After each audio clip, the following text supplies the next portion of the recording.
What is up YouTube, and welcome back to another 7 Nights Rebirth video. And as you guys can see, we do have Elysia, the Revolutionary Commander, coming out after Kyriel's banner, which should be in about a day as of recording this.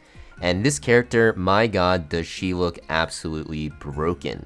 So the reason why she looks so strong, and one, I like her design first off and foremost, it looks amazing, but you're gonna see her passive is absolutely crazy. It's called Leader of the Revolution. It is going to give all enemies defense reduction, very similar to Vanessa's passive, which is a big reason why Vanessa is so strong, right? Her passive.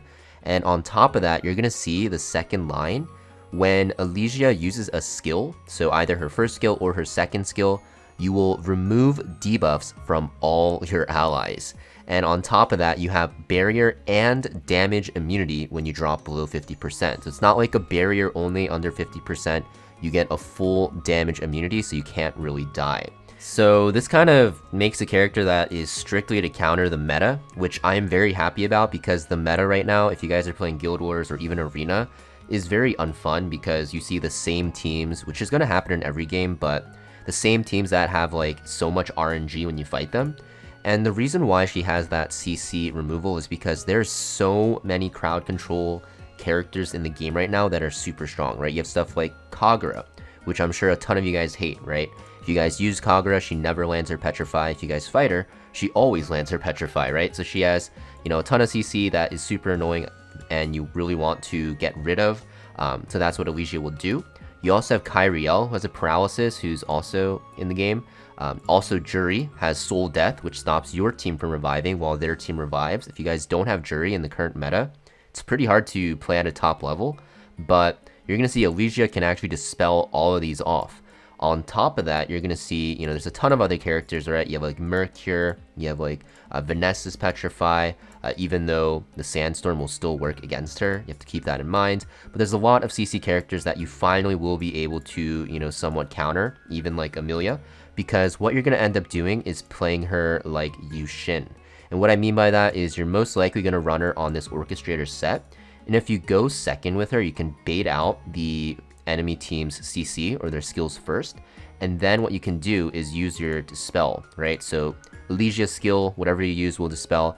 Yushin at T2, his dogs dispel, so you can use her in the same way as Yushin, but she's going to be slightly better because of the fact that she is a lot tankier than Yushin. Yushin dies very quick, and also because she has that really broken passive damage immunity. So already right off the bat, you know, her passive looks absolutely crazy, and I'd be surprised if she ended up being bad, just because that passive is so strong. And you're going to see it's even better because you have an AoE attack that does fixed damage. So if you end up building her on like a tanky setup, you're still going to do a ton of damage because there's fixed damage, and you also have silence, so you'll be able to actually CC the enemies after, you know, you dispel your team. So not only are you just cleansing your team like a Rudy would do, but she's also going to be able to silence and crowd control the enemy, and silence is very strong. It's basically like a CC. The only characters that don't really get affected by silence as much are like stuff with really strong basic attacks, but still it's really powerful. And the animation looks pretty basic, but it is what it is. It's a very strong ability. And then we have her Starfall, another AoE attack. This will reduce buff duration, so against Kyles, against TOs that have immortality, you can strip it off. But also, you can apply this increased mischance. It's going to be absolutely crazy because you'll be able to, you know, basically stop the enemy DPSs from doing a ton of damage to you. And this animation looks absolutely amazing. So I think, you know, just based off this, she looks like a very good character. In fact, there's even a day, I believe, in Castle Rush where you guys are probably using what's her name? Ariel. I think it's the Rachel day because she has the blind. But the good part about this character is that you can land this mischance, but also dispel your team from Rachel's debuffs on the Castle Rush day, so you can actually do more damage. So I think she'll be good in PvE as well. Honestly, any character with the full cleanse like she has on her passive, you guys probably already know, like, even in Tower, right? There's so many debuffs, and you know, people are saying, oh, I'm just gonna get T6 Rudy from the selectors so I can cheese it because Rudy can actually, you know, dispel my team off of debuffs and stuff like that. The thing is, with Rudy's cleanse, it's not gonna be nearly as good as Elysia's, although you do get the immunity, which is nice, but you have to realize you can only do it with one skill, while Elysia can do it with actually two.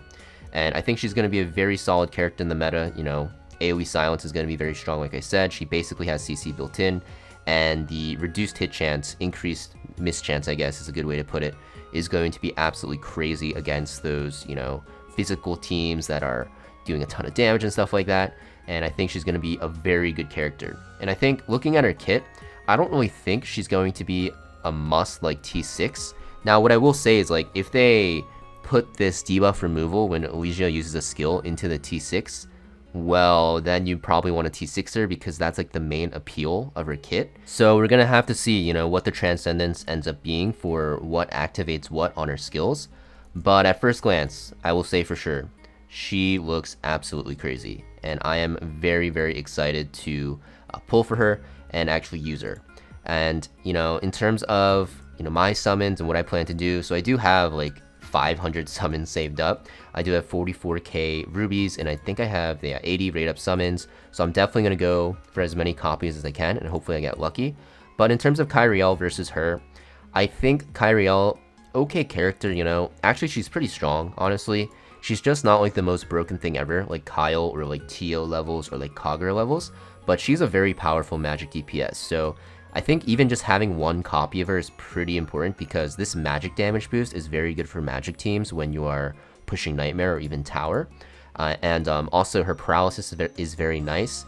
And in Guild Wars, she's pretty good with her Regulus, but this is mostly going to be if you get her to T2. So I think her stats, yeah, you can see she's used mostly in Arena, in Adventure, and I guess she's used in Raid. But I guess that's just like newer players using her there. But, you know, in terms of Kyrielle versus Elysia, I think Elysia as a character is just way more important to have because Kyrielle can only really fit into magic teams really, and Elysia looks like she can be good in every single team, even tank teams. You know, now that I think about it, she's probably going to be good in tank teams as well because she's able to dispel your team, which is always really good. So yeah, that is basically Elysia. Like I said, one, I'm going to pull for mostly because she's really strong, it looks like, but also, I'm a big fan of her designs and animations. Yeah, so let me know in the comments down below what you guys think about her. Do you think she'll be strong? I think she's going to be absolutely amazing for Guild Wars. She might not be like the most broken character or like the, you know, highest priority character to T6 because she's a support and not really a DPS. So, you know, if you're newer to the game, having a T6, I almost said Kyrielle, Elysia wouldn't be nearly as good as like a T6 Tio or a Kyle or even a Yunhee, whose banner is also probably running soon. But I think in terms of if you're trying to get into PvP to counter the meta, she's going to be an absolute monster. But yeah, thank you for watching, guys. Make sure you guys hit that like and subscribe, and I'll see you guys next time.